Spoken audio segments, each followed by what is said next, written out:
Ini sebuah pemeriksaan yang tidak manusiawi, tidak memperhatikan kondisi fisik orang yang semestinya sudah istirahat. Ini melanggar hak asasi manusia. Jadi begini, saksi itu kan orang yang akan diambil keterangannya berkaitan dengan suatu peristiwa yang dia lihat, dia dengar, dia alami sendiri. Dan pengambilan keterangan itu tentu dalam batas-batas waktu yang bisa diberikan secara baik begitu. Jadi jam 4 subuh itu, menjelang subuh baru pulang. Tidak manusiawi. Jadi ada yang jam 4 subuh, ada yang jam 9 malam, ada juga yang 12 malam. Jadi kemarin kami informasikan ada 3 saksi. Yang pertama Bu Meriati jam 9-an, yang kedua Arif Nugroho itu jam sekitar setengah 12-an, dan terakhir saksi atas nama Sunarto itu berakhir sampai jam 4. Jadi tiga saksi ini, yang pertama adalah dari aktivis, yang kedua itu dari jurnalis Arif Nugroho, dan yang ketiga dari YouTuber Sunarto. Dan karena itu saya mengimbau, apalagi Pak Kapoldanya kan baru dilantik, tadi ada sertijab. Pak Kapolda yang baru, tolong Pak awasi penyidik agar melakukan pemeriksaan yang manusiawi lah.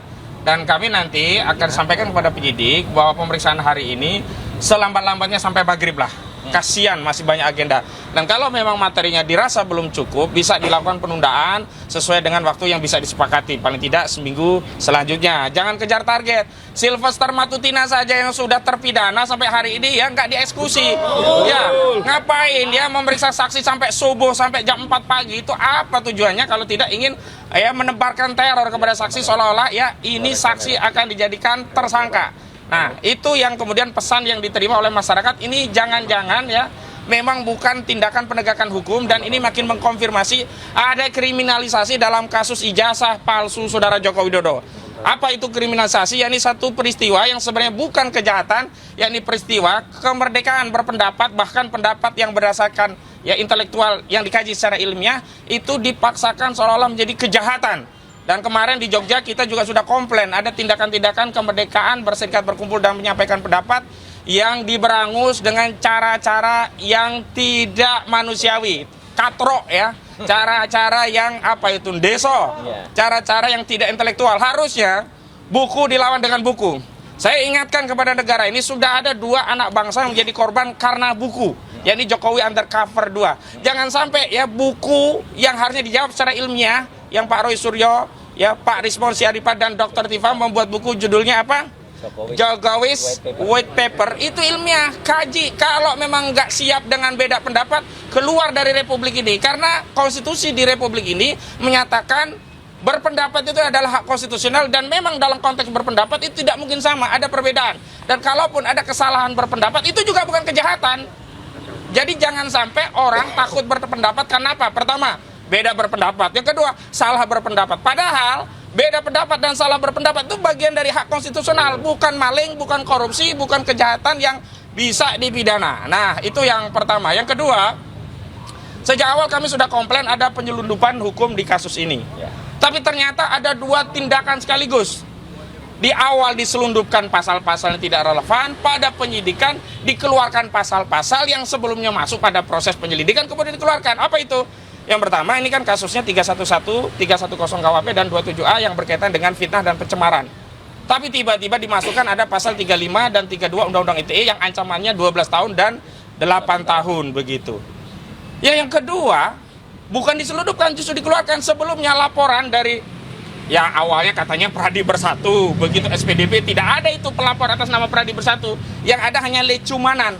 Sebelumnya ada pasal 28 ayat 3 Undang-Undang ITE, junto pasal 45A ayat 3 Undang-Undang ITE. Yang terbaru diubah dengan Undang-Undang Nomor 1 tahun 2024 yang merupakan perubahan kedua atas Undang-Undang Nomor 19 tahun 2016 yang merupakan perubahan dari Undang-Undang Nomor 11 tahun 2008 tentang ITE, informasi dan transaksi elektronik. Kenapa? Pasal 28 ayat 3 itu mengedarkan kabar bohong yang menerbitkan kerusuhan, yang mengakibatkan kerusuhan. Ternyata yang bohong itu justru Pradi Bersatu. Sebelumnya kalau wawancara kemana-mana, dia katakan Pradi Bersatu melaporkan, Pradi Bersatu melaporkan. Ternyata setelah SPDP tidak ada pelapor atas nama Pradi Bersatu. Begitu kami kritik ini ada kebohongan, pasal 28 ayat 3 tentang pasal kebohongan ini hilang. Panggilan polisi hari ini tidak ada pasal 28 ayat 3. Jadi seenak-enaknya penyidik menyelundupkan pasal, masukin pasal, seenak-enaknya penyidik mengeluarkan pasal yang sebelumnya ada. Lalu negara ini di mana kepastian hukumnya? Jadi nggak boleh sebau-maunya pasal dimasukin, pasal dikeluarin. Kalau memang konsisten ada pasal 28 ayat 3, kenapa hilang di proses penyidikan? Nanti dalihnya itu kan kewenangan penyidik. Nggak bisa ya, kewenangan itu ada batasan. Kalau sejak awal pasalnya apa itu konsisten. Dan harusnya kalau memang pasalnya 310, 311 dan 27A tentang pencemaran dan fitnah nggak relevan, nggak boleh diterima pasal 35. Dan disitulah ya ada intensi yang jahat dari pelapor yakni Saudara Joko Widodo, ingin ya agar orang yang tersangka dengan status walaupun pencemaran karena ada pasal 35-nya itu bisa ditahan, walaupun nanti di pengadilan nggak terbukti 35-nya, yang penting dalam proses penyidikan bisa untuk nahan. Ini jahat ini, dan hukum kita ini nggak boleh seperti itu, tangkap duluan, tahan duluan, putusan urusan belakangan. Terbukti dalam kasus Gus Nur itu kan sebelumnya muncul 156A KUHP, karena apa? Ya, mubahalah itu dianggap penistaan agama, masuk 156A KUHP. Kedua, kabar bohong. Ketiga, delik sara. Ujung-ujungnya apa? Kabar bohongnya nggak terbukti, 156A tentang penodaan nggak terbukti, yang terbukti hanya 28A. Itu pun sampai hari ini ya, apakah nggak boleh kita ya menyampaikan pendapat yang konsekuensinya itu memang benci? Kita benci kebohongan, apa nggak boleh benci kebohongan? Kita benci orang tukang bohong, apa nggak boleh benci tukang bohong? Hak masyarakat kalau mencintai keadilan dan membenci kebohongan. Hak masyarakat kalau mencintai kejujuran, termasuk orang yang membawa kejujuran, dan membenci orang yang tidak pernah jujur, orang yang berulang kali bohong. Jadi sekali lagi saya ingin tegaskan kepada penyidik Polda Metro Jaya, profesional. Dan salah satu indikator profesionalnya hari ini adalah tidak boleh ada pemeriksaan yang melebihi batas-batas yang kemudian itu tidak dianggap wajar. Yang wajar itu ya sampai maghrib lah. Karena Pak Roy, Pak Rizal, juga Bu Kurnia itu punya keluarga. Nah yang terakhir, saya mau informasikan hari ini pemeriksaannya ada 3 klien kami. Pertama Pak Roy Suryo, ini adalah pemeriksaan yang pertama di tingkat penyidikan. Sebelumnya sudah pernah di tingkat penyelidikan. Yang kedua Kurnia Triroyani. Yang ketiga Bung Rizal Fadilah. Kalau Pak Roy ini akademisi, peneliti, Bu Kurnia ini advokat. Yang ketiga Pak Rizal Fadilah ini aktivis. Jadi ada 3 genre ya hari ini yang diperiksa. Dan saya mau tegaskan khusus Bu Kurnia, ini sebenarnya ngaco laporan ini. Semestinya kalau dia tahu ini adalah advokat dan memang tugas tanggung jawab advokat untuk membela klien, dan konteks pergi ke Solo itu dalam konteks untuk mendampingi klien, juga peristiwa Jogja, juga peristiwa diskusi-diskusi dan yang lain itu mendampingi klien, ini tidak boleh langsung dibawa ke Polda, dibawa di laporan polisi, harus bawa ke Dewan Kode Etik Advokat, ke Dewan Kehormatan, diperiksa oleh Dewan Kehormatan Advokat. Dalam hal ini Bu Kurnia bernaung di Perhimpunan Advokat Indonesia, Peradi saja ya, nggak ada bersatunya ya, Peradi ya. Ya itu harus diteliti dulu apakah ini bagian dari tugas dan fungsi sebagai advokat yang menjalankan tugasnya dalam rangka untuk melaksanakan kuasa yang diperoleh dari klien, atau memang ini keluar dari itu. Kalau memang itu bagian dari tugas fungsi advokat, nggak bisa dipanggil oleh penyidik. Ini kita sesama penegak hukum, nggak boleh dong offset penyidik manggil advokat. Nanti advokat manggil penyidik kan nggak boleh juga. Jadi semua harus menghormati koridor hukum sebagai bagian dari catur wangsa. Penegak hukum, advokat penegak hukum, jaksa penegak hukum, penyidik penegak hukum, hakim pun penegak hukum gitu. Dan terakhir memang saya mau tegaskan, ini berkaitan masih lagi-lagi berkaitan dengan satu peristiwa yang dikatakan ada dugaan tindak pidana, jadi peristiwa pada 22 Januari 2025. Tapi kita belum tahu apa peristiwanya. Pak Roy sendiri dalam tahap penyelidikan sudah menyatakan nggak ada peristiwa yang dialami, dilihat, dia dengar di peristiwa. Kita menghormati panggilan penyidikan. Jadi kalau kemarin ya kita melakukan penjadwalan ulang, bukan mangkir, karena kita resmi datang kemari, dan hari ini kami ya secara kesatria ya mendatangi penyidik untuk memberikan keterangan sesuai dengan apa yang dikehendaki oleh undang-undang. Jadi hari ini kami mematuhi undang-undang. Untuk itu dari Pak Roy Suryo silakan untuk menyampaikan statementnya sebelum pemeriksaan. Silakan Pak Roy. Baik. Assalamualaikum warahmatullahi wabarakatuh. Waalaikumsalam. Ya, sesuai dengan tadi yang disampaikan oleh kuasa hukum kami, ya koordinator non litigasi Pak Ahmad Kosinudin, saya bersama dengan Bu Kurnia Triroyani bersama dengan Pak Rizal Fadilah ini hadir untuk memenuhi panggilan yang pertama, ya gitu, panggilan selaku saksi yang pertama. Jadi jelas ya panggilannya selaku saksi. Kenapa kami baru hadir sekarang? Karena memang jelas ya. Kemarin baru saja 3 hari yang lalu kita secara bergembira merayakan 80 tahun kemerdekaan Indonesia. Dan 80 tahun kemerdekaan Indonesia itu adalah kebetulan saya bertiga, ya kami bertiga, saya, Dr. Resmond dan juga Dr. Triva itu melaunching buku yang ini e-booknya ada di sini ya. Ini judulnya Jokowi's White Paper. Alhamdulillah sukses tetap bisa di launching ya secara soft launching, meskipun dengan tadi yang disampaikan Pak Kosinudin dengan berbagai intimidasi. Intimidasi yang pertama adalah kami sudah mendapatkan ruang booking itu di ruang Nusantara di UC, University Club di UGM. Uang booking sudah diterima. Dan kalau semalam ada yang ngaco ya, yang bilang itu belum dilunasi.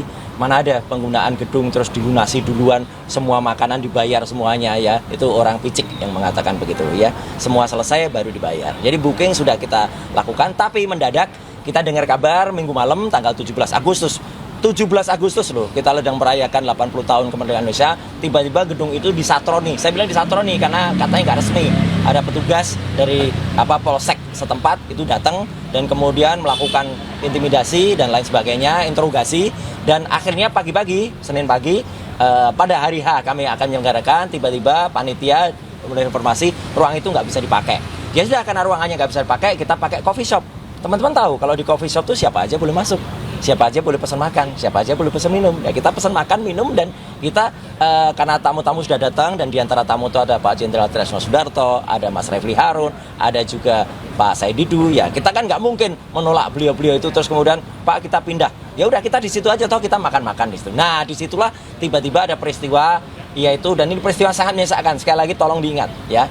Baru kali ini kita ngalami setelah lagu kebangsaan Indonesia Raya kita nyanyikan, setelah himne Gajah Mada kita nyanyikan, ya saat doa kepada Tuhan Yang Maha Kuasa, kepada Allah Subhanahu Wa Taala, lampunya dan AC-nya dimatikan oleh oknum. Ini kan luar biasa jahatnya, luar biasa tidak bermoralnya, luar biasa tidak beragamanya oknum yang melakukan itu. Ya, gitu. Tapi kami tetap terus. Terima kasih atas bantuan media, terima kasih atas bantuan teman-teman YouTuber, lampu-lampu Anda menerangi kehidupan kami, menerangi kehidupan kita semua, dan itulah lampu yang menerangi peristiwa kita ketika kita soft launch sampai dengan selesai. Juga mikrofon juga tetap on karena kita pakai wireless yang sudah kita antisipasi pakai baterai.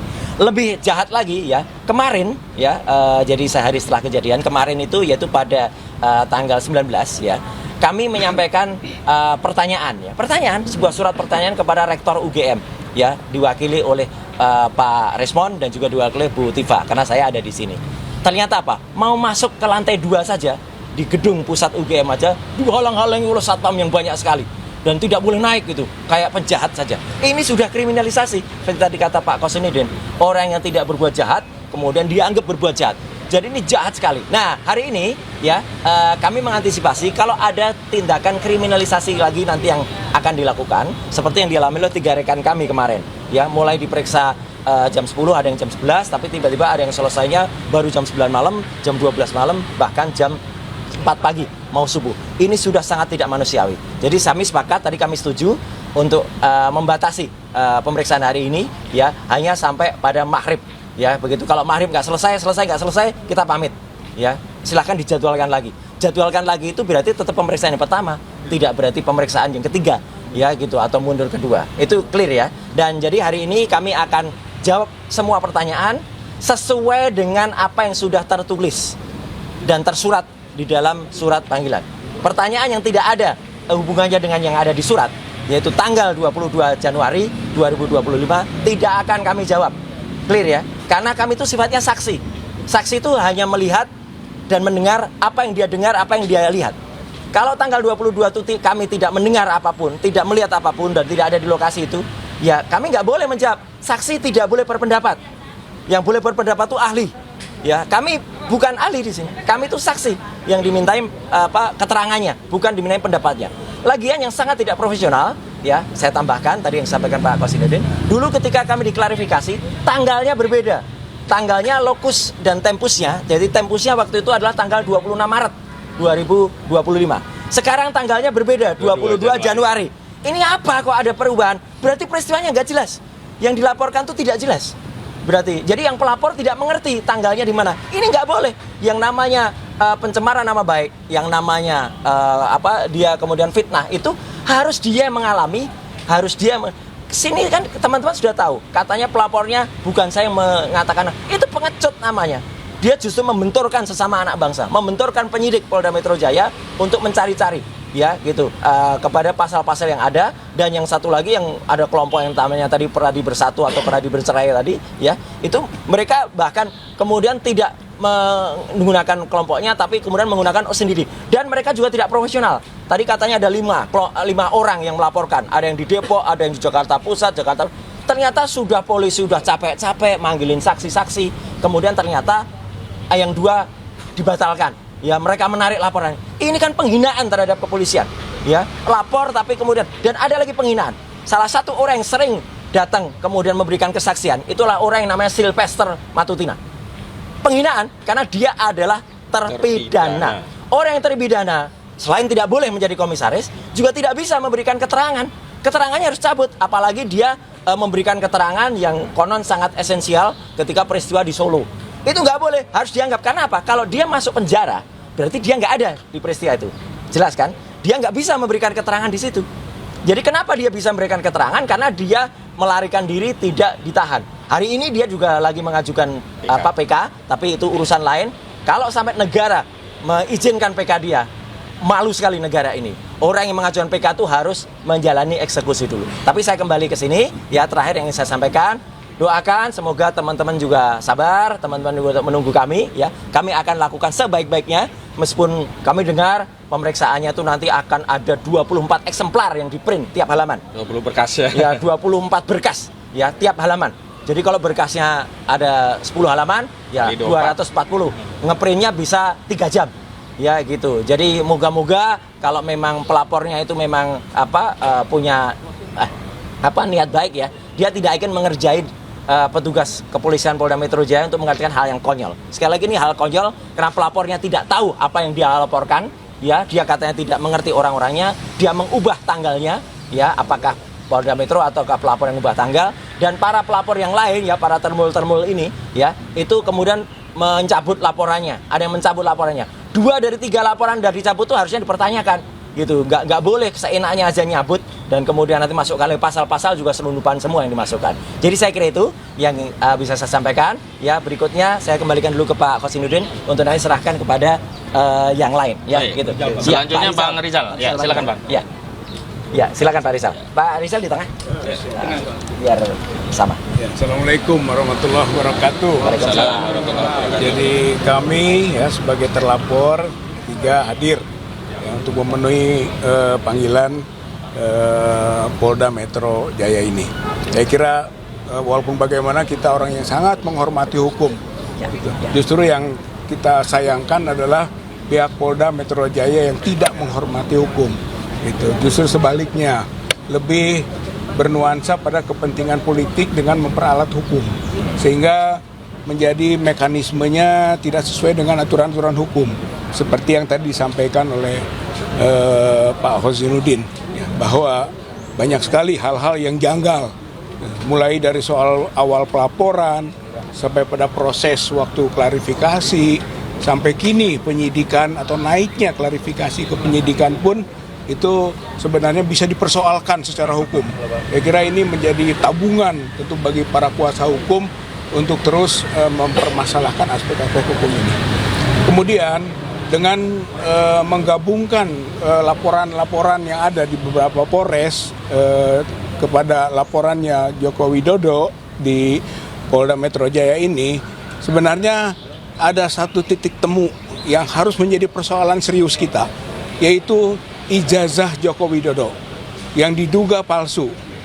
Oleh karena itu dalam beberapa momen kita sampaikan seharusnya awalnya yang harus mengumumkan keberadaan ijazah itu adalah Joko Widodo, tapi karena sudah disita oleh pihak Polda Metro Jaya, maka pihak Polda Metro Jaya harus mengumumkan kepada rakyat, kepada masyarakat, kepada publik, ini loh gitu kan ijazah yang dipertanyakan itu. Tapi sampai sekarang tidak muncul juga pengumuman itu. Oleh karena itu, maka sudah selayaknya nanti pada proses pemeriksaan kita sebagai pelapor, maka pihak Polda atau penyidik menunjukkan kepada kami semua ini buktinya gitu kan tentang ijazah itu. Dengan begitu kita bisa memberi jawaban-jawaban, kesaksian-kesaksian, pandangan-pandangan yang sesuai dengan kapasitas kami sebagai pelapor, sesuai dengan terlapor, sesuai dengan apa yang dipertanyakan. Tapi jika nantinya memang tidak bisa ditunjukkan, itu persoalan lain. Itu yang menjadi nanti pertimbangan kami juga. Itu poin berkaitan ijazah itu harus ditunjukkan. Kalau tidak, masa disembunyikan terus-menerus. Kemarin yang menyembunyikan Joko Widodo, sekarang yang menyembunyikannya Polda Metro Jaya. Lalu siapa lagi nanti akan menyembunyikan? Saya kira ini persoalan serius bangsa dan negara kita. Selanjutnya, dengan menggabungkan seluruh laporan, itu gambaran bahwa ini ada apa yang kita sebut dengan gado-gado, ya. Gado-gado delik, gado-gado pasal, gitu kan. Gado-gado terlapor, itu sembarang saja ini. Itu inilah kesewenang-wenangan dengan menggunakan alat hukum. Saya kira ini sangat berbahaya. Ini yang sedang kita hadapi sekarang ini bukan persoalan laporan Joko Widodo mengenai pencemaran dan fitnah, bukan hanya itu. Ini persoalan bangsa mengenai bagaimana hukum diperalat oleh kepentingan politik atau kepentingan personal. Mantan Presiden RI 10 tahun. Saya kira ini persoalan yang sangat serius itu. Oleh karena itu, maka apa yang dihadapi oleh para terlapor sekarang dalam proses pemeriksaan itu pun menjadi bagian dari perlawanan kita untuk menegakkan terus keadilan, kejujuran, dan kebenaran. Saya kira ini adalah hal yang menjadi beban sekaligus kewajiban dari pihak terlapor, khususnya kuasa hukum juga, semualah kita. Bahwa yang layak untuk diproses hukum itu bukan kami, bukan. Gitu. Kami yakin tidak layak ini. Ini dicari-cari. Yang lebih layak untuk diproses hukum itu Joko Widodo. Karena dia yang dituduh, dia yang dipermasalahkan mengenai ijazahnya, yang diduga palsu. Dia yang harusnya menjadi pesakitan. Oleh karena itu, sampai kapanpun kita akan mengejar. Sampai kapanpun kita akan melawan. Kita pribadi atau kita sebagai komunitas para pejuang kebenaran, kejujuran, dan keadilan. Atau warga masyarakat yang akhirnya sadar bahwa sebenarnya yang diyakini bahwa ijazah Joko Widodo itu palsu. Dulu awalnya keyakinannya jangan-jangan asli, gitu kan. Nanti dimunculkan yang asli. Sekarang nonsen, nggak ada itu yang asli. Yang disebut dengan kemungkinan berbeda dengan apa yang sudah ada sebagai konsumsi publik. Nggak ada itu. Yang ada sudah dianalisis, sudah dibongkar, sudah dikaji, sudah diteliti oleh Dr. Roy, Dr. Rismon, Dr. Tifa, dan yang lain-lain juga yang ikut serta menelaah bahwa sebenarnya kalau yang begitu itu ijazah palsu namanya, gitu. Dan itu yang harus menjadi sekarang kewajiban dari Joko Widodo, membalikannya bahwa ijazahnya asli. Bukan kita yang menuduh ijazah palsu harus membuktikan. Yang harus membuktikan sekarang adalah Joko Widodo bahwa ijazahnya asli. Karena rakyat, masyarakat, bangsa Indonesia sudah yakin bahwa ijazah Joko Widodo baik yang SMA maupun yang perguruan tinggi atau UGM itu palsu. Makanya saya juga ikut serta membuat buku, gitu ya. Bukunya itu publik yakin ijazah Jokowi palsu. Itu mudah-mudahan menjadi komplement dari buku induknya, ya, buku induknya Dr. Roy, Dr. Rismon, Dr. Tifa mengenai Jokowi's White Paper. Ini pandangan publik sekarang, politik, sosial, hukum, dari pandangan publik masyarakat tadi tentang bagaimana mereka melihat ijazah Joko Widodo ini. Intinya adalah publik yakin ijazah Jokowi palsu. Saya kira kita akan berjuang terus. Apapun yang terjadi pada proses-proses hukum tidak akan mengurangi perjuangan kita semua. Insya Allah kebenaran akan terbukti, kejujuran menang, mengalahkan penipuan, kebohongan yang dilakukan oleh Joko Widodo. Saya kira ini yang menjadi penting. Mudah-mudahan sekarang adalah fase menuju cepat terkuaknya ijazah palsu Joko Widodo. Terima kasih. Assalamualaikum warahmatullahi wabarakatuh. Bu Kurnia dulu. Nggak perlu. Bu Kurnia dulu. Pak, keburu maghrib. Bu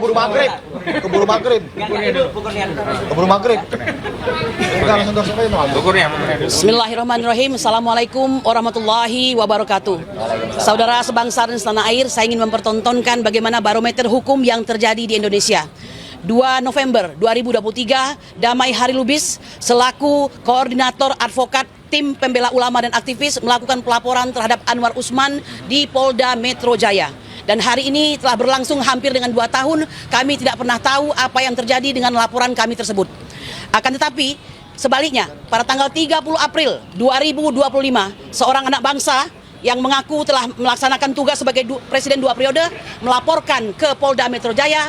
Pada hari itu dilaporkan, hari itu pula langsung mendapatkan semacam perintah untuk melakukan penyelidikan, ya. Dan akhirnya memproduksi pada hari ini 12 terlapor.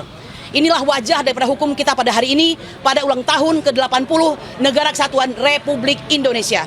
Kami ingin mengatakan secara terang dan telanjang bahwa hukum itu ternyata tidak dilaksanakan dengan sebaik-baiknya dan sangat disayangkan itu datang dari aparat itu sendiri.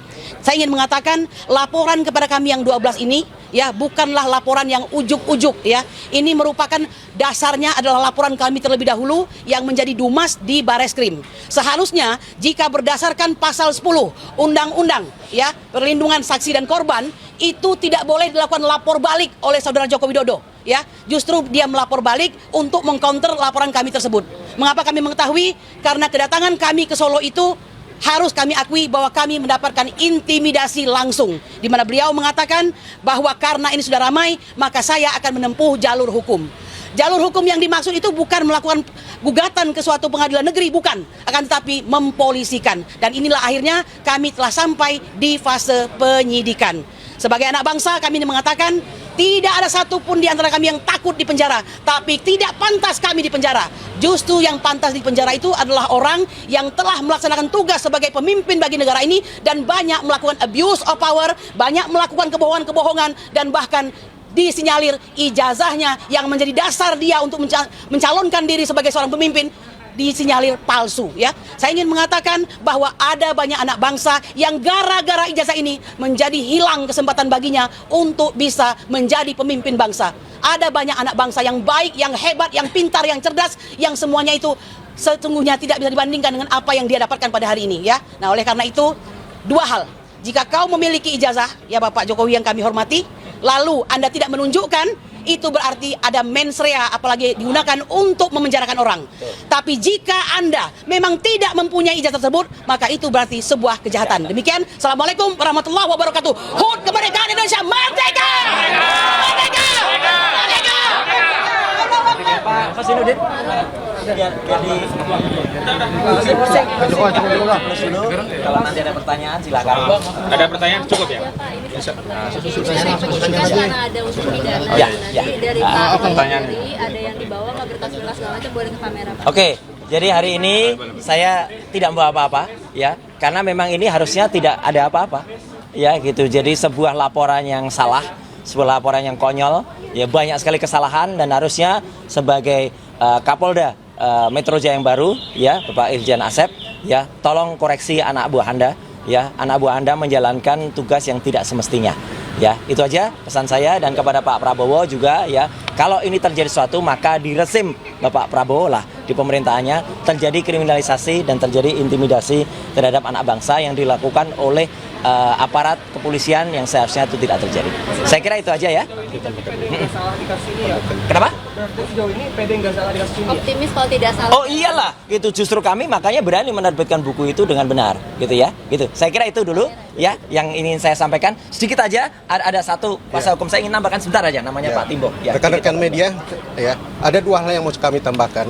Pertama, kami akan nanti memprotes tentang legal standing Dirtipidum untuk memeriksa klien kami. Ya. Karena perkara ini adalah perkara Di Reskrim. harusnya di Krimsus Ya. karena menyangkut STTP yang diatur dengan oleh Undang-Undang Sisdiknas sama Undang-Undang Pendidikan Tinggi. Nah, klien kami juga adalah masyarakat pemerhati pendidikan sehingga berhak untuk membongkar semua permasalahan ijazah ini sampai tuntas. Ya. Itu nanti akan menjadi keberatan kami ke penyidik. Ya. Terima kasih. Ya, terima kasih. Tutup. Pak. Ada tambahan dari Ada Gafur tambahan. Iya, satu Pak hal. Gafur. Silakan. Ini biar kita Nih. tahu hukum nggak timpang. Kuasa hukum kita juga Ya. Pak Abdul Ghafur. Jadi teman-teman media, saya ingin menyampaikan satu hal terkait dengan kasusnya Sylvester Matutina. Ya. Kasus Sylvester Matutina hari ini kan dijadwalkan untuk disidangkan. Ya, kasus ini menunjukkan ada suatu kesenjangan hukum dan disparitas hukum yang luar biasa. Di satu sisi, pemeriksaan terhadap laporan Pak Joko Widodo sedang dikebut oleh Polda Metro Jaya. Tetapi di sisi yang lain, aparat penegak hukum sedang mempertontonkan suatu penegakan hukum yang tidak berimbang, yang tidak adil, yang pilih kasih, ya, yang tidak sesuai dengan KUHP, melanggar asas legalitas, melanggar semua tatanan sistem hukum kita. Kenapa? Karena kasus Sylvester Matutina itu sudah inkrah. Dan hari ini kami mengharapkan kepada Kejaksaan Negeri Jakarta Selatan, dan kami juga sudah mengirimkan surat mewakili tim kuasa hukum Pak Roy Suryo CS, itu kepada 3 pejabat di Kejaksaan Agung Republik Indonesia, yaitu pertama Pak Jaksa Agung ST Burhanuddin, kedua Jaksa Agung Muda Bidang Pengawasan, dan ketiga Jaksa Agung Muda Pembinaan. Silakan Pak ditindaklanjuti, karena hari ini Saudara Sylvester akan menghadiri sidang perdana permohonan PK, dan berdasarkan pasal 265 KUHP dan dan Surat Edaran Mahkamah Agung nomor 1 tahun 2012 terkait dengan PK di bidang pidana, maka pemohon PK dalam hal ini Sylvester Matutina wajib hadir. Dan kalau tidak hadir, PK-nya tidak bisa diproses oleh Pengadilan Negeri Jakarta Selatan. Dan kalau diproses oleh Pengadilan Negeri Jakarta Selatan, berarti telah terjadi kerusakan hukum yang masif, dilakukan oleh Kejaksaan dan dilakukan juga oleh Pengadilan Negeri Jakarta Selatan. Ya. Hal yang kedua, Saudara Sylvester berdasarkan keterangan dari Kapus Penkum Kejaksaan Agung yang notabene merupakan mantan Kepala Kejaksaan Negeri Jakarta Selatan menyatakan bahwa surat eksekusi telah diterbitkan pada tahun 2019. Tetapi karena Saudara Sylvester tidak bisa ditahan karena saat itu menghilang. Hari ini Saudara Sylvester akan menghadiri persidangan PK. Pak Jaksa Agung, Pak Jaksa Kejari Jakarta Selatan, tangkap Sylvester di Pengadilan Negeri Jakarta Selatan. Buru dia hari ini, penjarakan. Tidak ada alasan bagi kejaksaan untuk tidak menahan Saudara Sylvester. Kalau Saudara Sylvester tidak ditahan oleh kejaksaan, maka sesungguhnya wibawa negara hukum kita sudah hancur. Tatanan sistem peradilan pidana kita sudah hancur lebur, dan yang melakukan pengrusakan adalah aparat penegak hukum. Barangkali itu Bang yang bisa saya sampaikan. Terima kasih semuanya ya. Makasih semuanya. Sampai ketemu dan mohon bersabar, nanti kalau kami keluar juga kita akan doorstop lagi. Makasih. Makasih ya teman-teman media ya.